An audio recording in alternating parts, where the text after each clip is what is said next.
contoh kemarin kita disupiri warga negara Malaysia ya, Johor yang kemarin itu nyupir kita ya. Nah sepanjang jalan misalnya kamu pakai wirid, ngaji Quran, sudah berdakwah. Tapi sebaliknya kalau dalam perjalanan kemarin kamu tidur juga sudah berdakwah. Dakwah apa? Dakwah apa? Bil apa Pak sabar?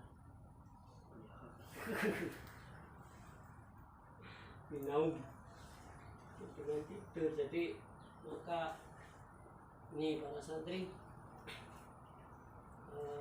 ayo di dalam misi luar negeri yang tersisa mungkin 1-2 hari ini, ayo kemarin yang banyak salah kita muhasabah, mungkin kemarin banyak yang masih keliru, nah kita perbaiki saat ini ya.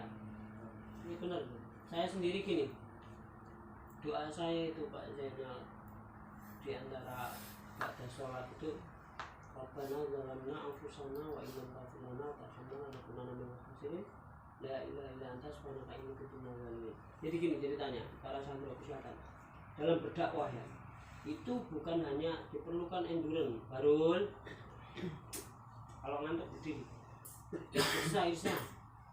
Dalam berdakwah itu tidak hanya perlu ketahanan, tapi juga ini jahit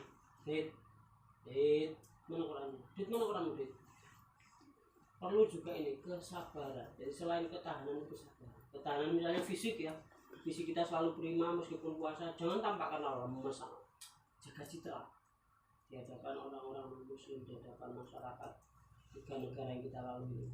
Wah, meskipun puasa tetap sehat, fisik prima, ketahanan. Nah yang saya sering obat itu kesabaran. Jadi saya jujur bertutur ini, jadi dampingi kalian kan butuh kesabaran, benar. Mulai sampai gigi bengkak, empat.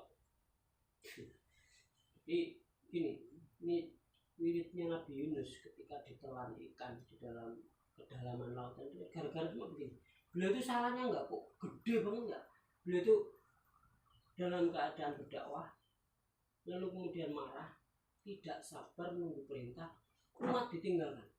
Mulai beliau merawat umat 100.000, sudah ibarat didampingi, didoai, pokoknya diberi tuturan baik lah, diberi ujaran ya, teladan ajaran.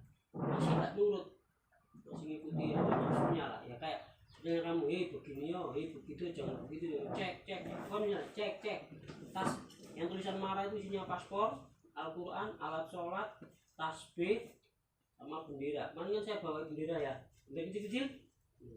Saya kan selalu cek kayak gini. Mana Quran ketinggalan di mobil, mana mutmu entah keteringsut. Nah itu kadang saya nggak sadar. Kadang-kadang sekarang muncul-munculan dalam perasaan saya begitu. Makanya di setiap wirid batas sholat saya selalu lafalkan itu lah ya, entah sekolah kayak gitu. Ya Allah, saya bertobat karena kurang sabar, kurang ya sadar lemah begitu. Nah itu yang kamu sendiri tak ajak untuk sadar itu, bahwa di antara perjalanan ini pasti ada dolim kita itu. Terutama apa? Dolim banyak, kufur kurang syukur.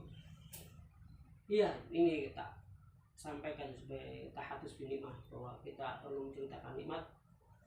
Fa'amma binikmati rabbika fahadits. Kamu kemarin yang melewati imigrasi dari pihak Singapura, itu kemarin itu penuh dengan mukjizat rahmat, penuh dengan ayat, benar itu. Saya sudah menyiapkan semua dokumen di tas, maka saya pangku di tas itu. Kan urut-urutannya kan kita di depan ya, yang mobil kita itu sudah pakai strategi loh. Jadi kayak di imigrasi Malaysia kemarin kan saya dulu, nggak dapat cadangan, saya dulu kan busnya belakang kan, itu sudah pakai strategi. Ya, saya sambil menguji kemampuan saya komunikasi. Nah kemarin juga sudah itu, ya saya di depan. Beratnya kalau saya lolos, saya nunggu rombongan mobil nggak dapat. Kalau ada apa-apa saya bisa bantu backup. Itu sudah. Yang kedua, strateginya apa? Kamu kemarin nggak tahu bahwa kita itu di paket wisata dengan supir travel khusus. Karena kalau kita pakai mode Malaysia itu, sabar, bisa. Terus kita pasti ditanya macam-macam. Kemarin siapa yang kena random? Random itu pertanyaan acak, siapa ya? Kamu kemana? Tinggal di mana? Hobi ya?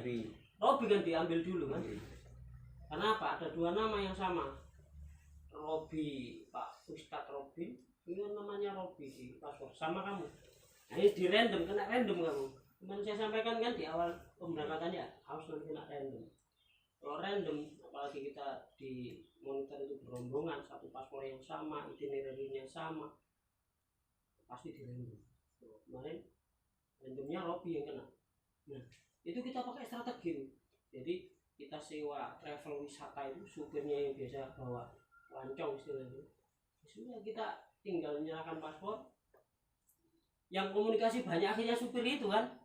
Ya alhamdulillah kemarin, pokoknya kemarin itu saya banyak bersyukur. Bayangan saya resikonya itu kita sudah dikumpulkan, masih building, hitung banyak satu-satu. Kemarin kita nggak pakai ditanya uang tunjuk ya. Biasanya kalau masuk Singapura, apalagi yang baru pertama kali terdeteksi di paspor, pasti mana uangmu? Karena Singapura kemarin apa? Kota apa yang di dunia? Kota paling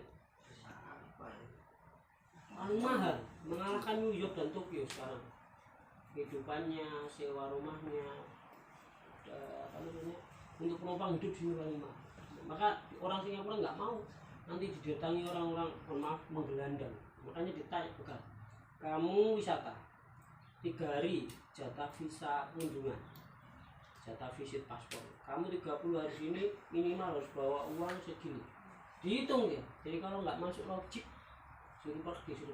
Nah kemarin kita nggak pakai ditanya uang itu. Biasanya ya kalau masuk Singapura, wajah-wajah kita yang, maaf misalnya wajah-wajah miskin gitu, itu di paspor dikasih uang tunjuk dolar, diselipkan di situ, terus dibawa custom yang tulisan rompi di belakang ICA itu, Immigration dan Custom Authority. Itu kalau di Indonesia ya imigrasi dan kepabeanan. Itu biasanya uang di situ harus minimum 500 dan 50 paling kecil. Kalau kita 2 hari berarti 100 dolar. Itu, nah sering itu hilang biasanya. Nah, kemarin kita nggak pakai, jadi alhamdulillah tok. Nah terus yang kedua, karena kita ini rata-rata KTP Lamongan dan Jawa Timur ya, wah sih. Saya pertama datang ke sini itu dipisah, saya sendiri, terus Afid dipanggil sendiri, Umi berdua dipanggil sendiri. Dan ditanya random, sama, mana kartu kreditmu? Katanya kamu bawa, nih. Mana uangmu? Ini. Di mana tinggal? Ini. Mang, sampai ditelepon waktu itu ya Pak Jamal sama Bu Lema itu sebagai jaminan bahwa kita di sini itu dengan kesehatan. Nah kemarin kita lewat itu semua kayak strategi. Terus yang ketiga, mari kita pakai strategi online. Jadi sebelum itu kita ngisi ICA application ya, masuk Singapura ya, yang scanning paspor ini. Jadi kemarin itu di luar kalian yang tinggal duduk, waduh pikiran saya, soalnya ini the last country that we have visit.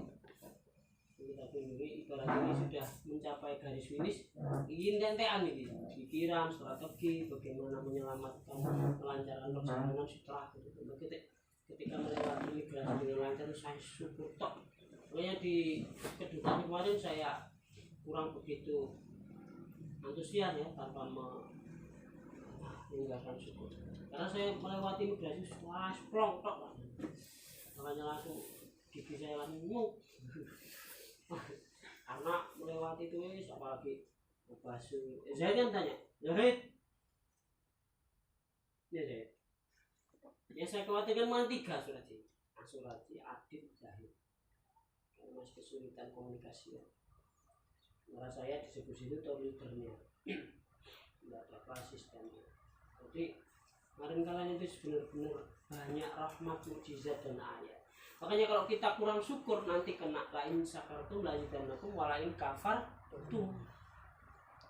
Iya, tadi malam ya para santri, ibu-bapak semuanya di Oku Selatan khususnya banyak zalim kita Bu ya. Di Indonesia kemarin disampaikan oleh Pak Adikbud, kita yang punya rumah di tanah itu adalah orang paling kaya kalau di Singapura. Di sini rumahnya itu bergedung-gedung, bersusun-susun, flat yang paling murah, kemudian apartemen, itu sedikit naik derajatnya, yang paling mewah kondominium, yang termewah banget kelasnya sultan itu punya rumah, artinya dibangun di atas tanah. Maksudnya rumah kayak kita itu di dusun itu, wah itu rumah paling mewah. Kalau masih tinggal di flat, di apartemen atau kondominium itu masih tergolong miskin. Karena apa? Dia nggak punya lahan, dia itu ikut rumah susun itu. Nah sementara dibalik, orang Indonesia kalau melihat rumah bertingkat-tingkat, orang apa? Orang kaya. Kalau di Singapura malah termasuk orang miskin. Tinggal rumah sih di flat, tinggal rumah sih di apartemen, berarti nggak punya tanah. Di sini kalau misalnya kayak di villa gini punya lahan luas, waduh super kaya, itu the most expensive one, kelas-kelasnya sultan. Di sini kalau bangunan yang di atas tanah, maksudnya yang punya lahan gitu, biasanya bangunan-bangunan kedutaan atau pusat-pusat bisnis atau hunian-hunian orang-orang super kaya. Nah, kita di Indonesia malah kebalik, orang yang tinggal di tempat-tempat tinggi, hotel, gedung-gedung itu malah kayak orang kaya, sementara kita yang rumahnya dengan lahan kebun dusun merasa miskin. Di sini sekali. Maka itu dolen kita Bu ya, Bapak-bapak, kita ini kurang syukur banyak kufur. Ini Bu, saya mau menunjukkan foto sebenarnya ini supaya kita itu banyak syukur. Tapi saya belum jadi host ini, Mbak Zaro. Saya minta selalu setiap ini langsung auto jadi host.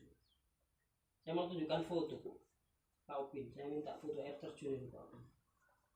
Jadi antara lain wisata Singapura ya. Singapura ini ekonominya ditopang oleh industri wisata dan jasa perdagangan dunia. Sekali lagi, Singapura itu hidupnya